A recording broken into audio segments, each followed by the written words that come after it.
नमस्कार एमपी अब तक आप देख रहे हैं और आपके साथ मैं हूं पुनीत। खबरों की करते हैं शुरुआत और बात मुख्यमंत्री के दिल्ली दौरे की। मुख्यमंत्री शिवराज सिंह चौहान दिल्ली के दौरे पर रहे और उन्होंने केंद्रीय गृह मंत्री अमित शाह, कृषि मंत्री नरेंद्र सिंह तोमर और स्वास्थ्य और रसायन मंत्री मनसुख मांडविया से मुलाकात की। मुख्यमंत्री ने मांडविया से ओमिक्रॉन से निपटने को लेकर चर्चा की। इसके साथ ही एमपी के लिए यूरिया के स्टॉक देने पर भी बात हुई है। सीएम की केंद्रीय कृषि मंत्री नरेंद्र सिंह तोमर से जैविक खेती को लेकर भी चर्चा की गई है।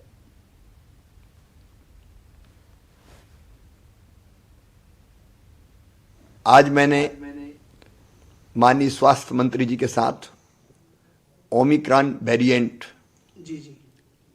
जिसके मामले अब मध्य प्रदेश में भी आ रहे हैं। हाँ जी, वही सवाल मैं करता सर। देश में अभी तक 9 पॉजिटिव केस मध्य प्रदेश में ओमिक्रॉन के हैं और इसलिए ओमिक्रॉन पर भी कोविड के बढ़ते हुए खतरे पर भी विस्तार से हमने चर्चा की है। मध्य प्रदेश ने सभी आवश्यक उपाय किए हैं। हमने अस्पतालों में बिस्तरों की संख्या, सामान्य bed, oxygen bed, ICU bed, oxygen concentrator, ventilator, oxygen plant, हमारे 178 पीएसए प्लांट क्रियाशील हो चुके हैं, जिनका मॉक ड्रिल भी हमने कर लिया है। हमारे कोविड केयर सेंटर, क्योंकि अभी तक माइल्ड लक्षण वाले पेशेंट ज्यादा आ रहे हैं। इसको दिसंबर में जो 5 लाख मीट्रिक टन यूरिया चाहिए था, उसमें से लगभग 4 लाख के आसपास, 3,93,000 के आसपास हमको मिल चुका है। और उन्होंने मुझे आश्वस्त किया है कि शेष बची हुई मात्रा इसी माह में मध्य प्रदेश को देने की व्यवस्था की जाएगी और यूरिया की कोई कमी नहीं है, किसी तरह का भी संकट नहीं होगा। सरकार के कृषि और किसान कल्याण मंत्री माननीय नरेंद्र सिंह तोमर जी से मैं भेंट करने आया था। मध्य प्रदेश में प्राकृतिक खेती को कैसे आगे बढ़ाएं और फसलों के विविधीकरण के काम हम प्रारंभ कर रहे हैं, इसके बारे में भी उनसे चर्चा हुई। प्रधानमंत्री जी के नेतृत्व में प्राकृतिक खेती को बढ़ावा देने के हर संभव कदम उठाए जा रहे हैं और मध्य प्रदेश भी उसमें पीछे नहीं रहेगा। और इधर बीजेपी मिशन 2023 की तैयारियों में जोर शोर से जुटी हुई है। भोपाल में बीजेपी की बड़ी बैठक बुलाई गई। राष्ट्रीय सह संगठन महामंत्री शिव प्रकाश की अगुवाई में 3 सत्रों में मंथन हुआ है। इस बैठक में 10 दिन 100 बूथ कार्यकर्ताओं पर चर्चा हुई। बैठक में सीएम, बीजेपी के प्रदेश अध्यक्ष, बीजेपी के राष्ट्रीय महासचिव कैलाश विजयवर्गीय, गृह मंत्री समेत तमाम मंत्री प्रदेश के शामिल हुए। इसमें मंत्रियों के साथ सरकार के कामकाज पर बात हुई। बैठक की जानकारी देते हुए प्रदेश अध्यक्ष ने बताया कि स्वास्थ्य बालक और स्वस्थ बालिका प्रतियोगिता का आयोजन किया जाएगा, जिसकी शुरुआत 8 जनवरी से होगी और कंपटीशन आंगनबाड़ी स्तर पर किया जाएगा।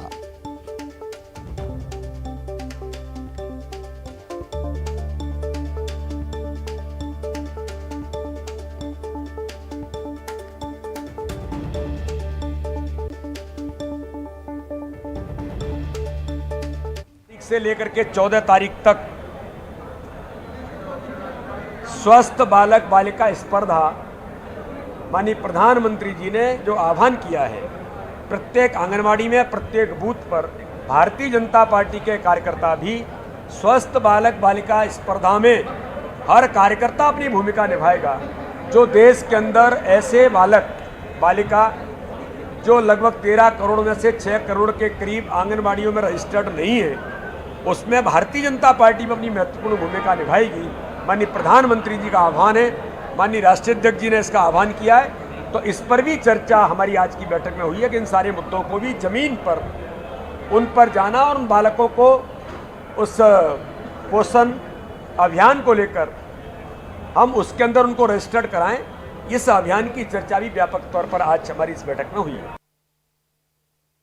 हमारे संवाददाता इसी खबर पर हमारे साथ भोपाल से लाइव जुड़े हुए हैं, सीधे उन्हीं के पास चलते हैं। अनुराग, बैठक में 10 दिन 100 बूथ कार्यकर्ता पर चर्चा हुई, क्या है ये फॉर्मूला? और इसके साथ ही साथ स्वस्थ बालक बालिका प्रतियोगिता के बारे में भी बता रहे थे, क्या है इसके पीछे?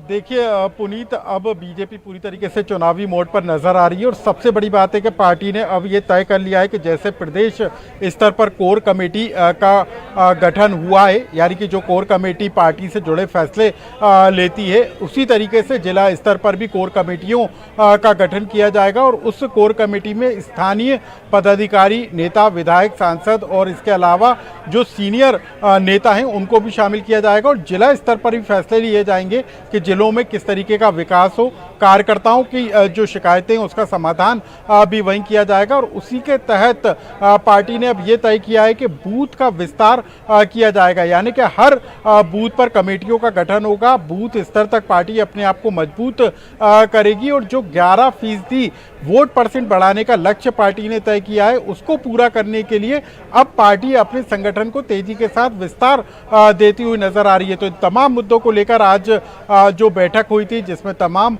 जिला अध्यक्ष मौजूद थे, मंत्री मौजूद थे, विधायक मौजूद थे, मुख्यमंत्री मौजूद थे, उसमें राष्ट्रीय सह संगठन महामंत्री जो हैं शिव प्रकाश, उन्होंने साफ तौर पर कहा है कि अब बूथ स्तर तक पार्टी को मजबूत करना होगा और उसके लिए विस्तार का कार्यक्रम होगा। 5 जनवरी से मुख्यमंत्री समेत पार्टी के पदाधिकारी और नेता बूथ विस्तार के कार्यक्रम में जुटेंगे। तो कुल मिलाकर पार्टी 2023 के चुनावी मोड पर जा रही है और उसी के तहत पार्टी को कैसे मजबूत किया जाए, कैसे उसका विस्तार किया जाए, तमाम मुद्दों को लेकर आज की बैठक में चर्चा की गई है।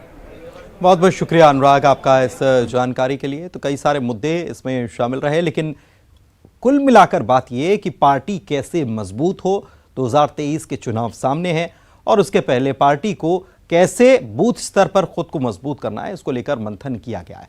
प्रदेश में ओमिक्रॉन के मरीज मिलने के बाद स्वास्थ्य विभाग अलर्ट हो चुका है। प्रदेश के गृह मंत्री ने कहा कि ओमिक्रॉन को लेकर डर के बजाय सतर्क रहने की जरूरत है। 54,258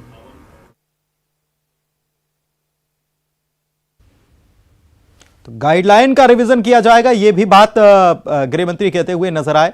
सरकार की तरफ से अलर्ट तो है, लेकिन स्थितियां जैसी होंगी वैसे ही गाइडलाइन का रिवीजन भी किया जाएगा। ओमिक्रॉन के मामले भी मिल चुके हैं और इंदौर में ही सामने आए हैं, जो कि इसके पहले हमने देखा है कि इंदौर में ही सबसे अधिक मामले थे। तो इस बार भी ओमिक्रॉन जो है वो 9 मामले मिल चुके हैं। विदेश से आए हुए लोग थे, लगभग 3,000 लोग आए थे। उनमें हमने लगभग 300 जो लोग थे उनमें कोरोना टेस्ट किया था। उनमें से 26 ऐसे थे जो सैंपल भेजे थे। उनमें से 8 प्रारंभ में और 1 बाद में ओमिक्रॉन के केस थे। उन 8 में से 6 लोग ठीक होकर अपने अपने घर चले गए। 2 में भी कोई सिम्टम नहीं है, एकदम ठीक है वो, ना सर्दी है, ना जुकाम है, ना खांसी है और नया केस अभी कोई नहीं आया। सावधानी की जरूरत है, पैनिक की जरूरत नहीं। सभी जगह ध्यान दिया जा रहा है, सभी जगह हमने अलर्ट किया हुआ है। सैंपल हम 60,000 55,000 के आसपास रोज ले रहे हैं और हम तीसरी लहर को आने नहीं देंगे मध्य प्रदेश। केस अगर बढ़ते हैं, आग्रह हम कर रहे हैं और अगर ऐसा होगा तो फिर गाइडलाइन का पुनर्विजन करेंगे। तो एक तरफ ओमिक्रॉन का खतरा और दूसरी तरफ कोरोना की तीसरी लहर की आहट, लेकिन टीकमगढ़ से आई ये तस्वीर आपको सोचने पर मजबूर करेगी कि जब माननीयों का यह हाल है तो फिर आम जनता की बात तो छोड़ ही दीजिए। ये पृथ्वीपुर के नए विधायक बने शिशुपाल यादव हैं और ये उनकी सभा का हाल है, जहां पर खुद शिशुपाल यादव ही मास्क नहीं लगाए हुए हैं। जनता की बात छोड़ ही दीजिए, किसी ने भी यहां पर मास्क नहीं लगाया। एक तरफ प्रधानमंत्री से लेकर मुख्यमंत्री तक कोरोना को लेकर लोगों को बार बार अलर्ट कर रहे हैं, सतर्क कर रहे हैं, और दूसरी तरफ माननीय मान ही नहीं रहे।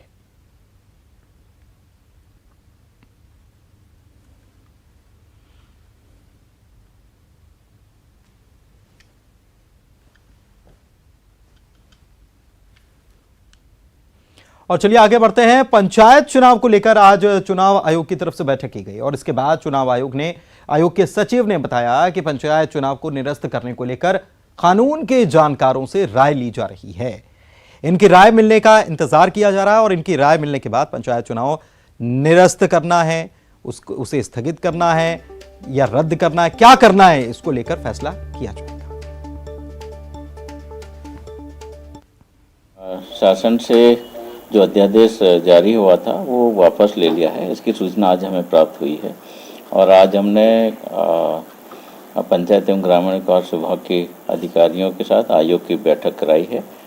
पूरी वस्तुस्थिति जानी है। अब आयोग की ओर से लीगल ओपिनियन लिए जा रहे हैं। लीगल ओपिनियन आज हमें प्राप्त हो जाएंगे। उसके पश्चात फिर निर्णय लेंगे कि निर्वाचन की प्रक्रिया को कैसे आगे बढ़ाना है, स्थगित करना है, निरस्त करना है। जो भी निर्णय होगा लीगल ओपिनियन के आधार पर किया जाएगा।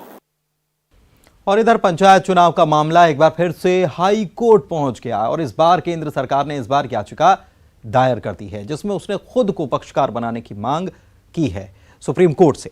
आपको बता दें कि प्रदेश सरकार ने कल कैबिनेट की बैठक में पंचायत चुनाव टालने पर फैसला किया था। सरकार ने पंचायत चुनाव से संबंधित अध्यादेश भी वापस ले लिया। सीएम ने राज्यपाल से मुलाकात कर अध्यादेश वापस लेने का आग्रह किया था। वापस भी हो गया। चुनाव आयोग को इस बात की इत्तला भी कर दी गई। इससे पहले मामला हाई कोर्ट से होते हुए सुप्रीम कोर्ट पहुंचा था। सुप्रीम कोर्ट ने ओबीसी आरक्षित सीटों पर चुनाव पर रोक लगाई थी और इन्हें सामान्य सीटें मानकर चुनाव के निर्देश दिए थे। और फिर इस पर विधानसभा के शीतकालीन सत्र में सत्ता पक्ष विपक्ष दोनों आमने सामने हुए। ओबीसी आरक्षण के बगैर पंचायत चुनाव नहीं होगा, इस पर फिर सहमत भी हुए। और इसके बाद जो घटनाक्रम है, अब केंद्र को पक्षकार बनाने की मांग सुप्रीम कोर्ट में की गई है।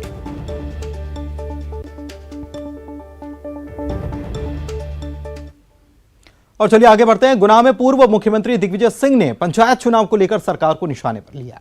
दिग्विजय सिंह ने कहा है कि जब नियम और कानून का पालन नहीं करोगे, संविधान का पालन नहीं करोगे, तो सुप्रीम कोर्ट कैसे इसे मंजूर करेगा। जब पहले परिसीमन पूरा हो गया था, रोटेशन पूरा हो गया था, तब चुनाव कराना था। सरकार ने पंचायत चुनाव न कराने के लिए यह पूरा काम किया है। भाषा है, वैसे ही बात करेगा। मध्य प्रदेश में सर चुनाव जो निरस्त किए गए हैं, इसके संबंध में क्या है? यही होना था। कारण यह है कि जब नियम और कानून का पालन नहीं करोगे, संविधान का पालन नहीं करोगे, तो सुप्रीम कोर्ट कैसे इसको मंजूर करने हो देगा। जब पूर्व में परिसीमन पूरा हो गया, विधान के अंतर्गत रोटेशन पूरा हो गया, तो फिर उसके आधार पर चुनाव कराना था। और इधर ओबीसी वर्ग को 27% आरक्षण देने संबंधी अलग अलग याचिकाओं पर सुनवाई आज हाईकोर्ट की वेकेशन बेंच के सामने अर्जेंट सुनवाई के लिए रखी गई, लेकिन कोर्ट ने इन्हें सुनने से इनकार कर दिया। आपको बता दें कि याचिकाएं नीट अंडर ग्रेजुएट काउंसलिंग में ओबीसी वर्ग को दिए जा रहे 27% आरक्षण के कानून को चुनौती देने के लिए दायर की गई थी, जिन्हें 4 छात्रों के द्वारा दायर किया गया था। आज सुनवाई के दौरान सरकार की ओर से वकील रामेश्वर सिंह ने दलील दी कि बीते दिनों हाईकोर्ट चीफ जस्टिस की डिवीजन बेंच ने आदेश जारी करते हुए कहा था कि ओबीसी आरक्षण संबंधी सभी मामलों पर अब अंतिम सुनवाई ही की जाएगी, जबकि कोई भी अंतरिम आदेश जारी नहीं होंगे।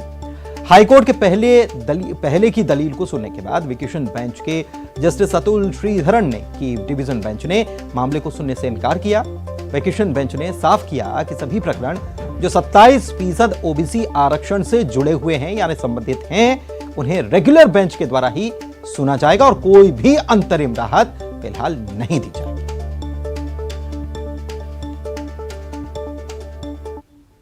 जो मध्य प्रदेश सरकार द्वारा 14 से 27% आरक्षण का अधिनियम पारित किया गया है और अभी हाल ही में जो अंडर ग्रेजुएट नीट काउंसलिंग होने वाली है, उसमें जो याचिकाकर्ता है उन्होंने चैलेंज किया है कि अंडर ग्रेजुएट नीट काउंसलिंग में ओबीसी को 14% ही आरक्षण दिया जाए और इन्होंने 19/3/2019 के आर्डर को रिलाय किया है, जो कि पीजी नीट से संबंधित माननीय न्यायालय का आदेश था। तो आज सुनवाई पे समस्त याचिकाएं माननीय वैकेशन बेंच के समक्ष नियत थी और माननीय वैकेशन जज को इस चीज़ से अवगत कराया गया कि 1/9/2021 का माननीय न्यायालय का आदेश है कि किसी भी प्रकार का अंतरिम आदेश जारी नहीं किया जाएगा। 27% की कॉन्स्टिट्यूशनल वैलिडिटी डिसाइड की जाएगी। तो उस आदेश से अवगत कराया तो माननीय न्यायालय ने सुनवाई से इनकार करते हुए स्पष्ट किया है कि ये रेगुलर बेंच ही इन समस्त प्रकरणों को सुनेगी। और इधर प्रदेश के गृह मंत्री नरोत्तम मिश्रा ने दिग्विजय सिंह के लड़कियों की जीन्स पहनने वाले बयान पर निशाना साधा और कहा कि प्रियंका जी के हवाले से उन्होंने ऐसा कहा है प्रियंका गांधी से ही सवाल करता हूं कि ये बुजुर्ग बार जिनकी महिलाओं के पहनावे पर नजर है, इनकी सोच के बारे में प्रियंका जी सोचें। हवाले से उन्होंने ऐसा कहा है। अब मैं प्रियंका गांधी से ही सवाल करता हूं कि ये बुजुर्गवार जिनकी महिलाओं के पहनावे पर नजर है, इनकी सोच के बारे में प्रियंका जी सोचें। कभी महिलाओं को टंचमाल कहते हैं, कभी महिलाओं को आइटम कहते हैं। आपका मैं लड़की हूं, लड़ सकती हूं, इस सोच से आपके इन बुजुर्गवार नेता की सोच कहां तक मेल खाती है, प्रियंका जी थोड़ा स्पष्ट कर दें। और यहां वक्त एक छोटे से ब्रेक का हो चला है, जल्द लौटेंगे कुछ और खबरों को लेकर। उन्हें देखिए।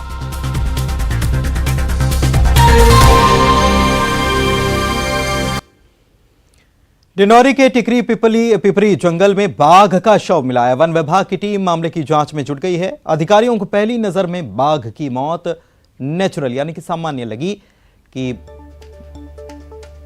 किसी कारणवश मौत हो गई होगी उम्र की वजह से, लेकिन पोस्टमार्टम के बाद ही मौत की वजह असल क्या है यह साफ हो पाएगा।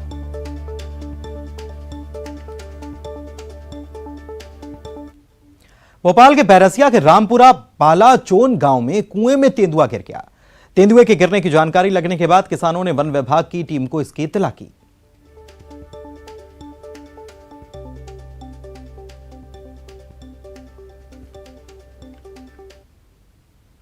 और इसी के साथ एमपी अब तक के इस बुलेटिन में फिलहाल इतना ही। दीजिए इजाजत।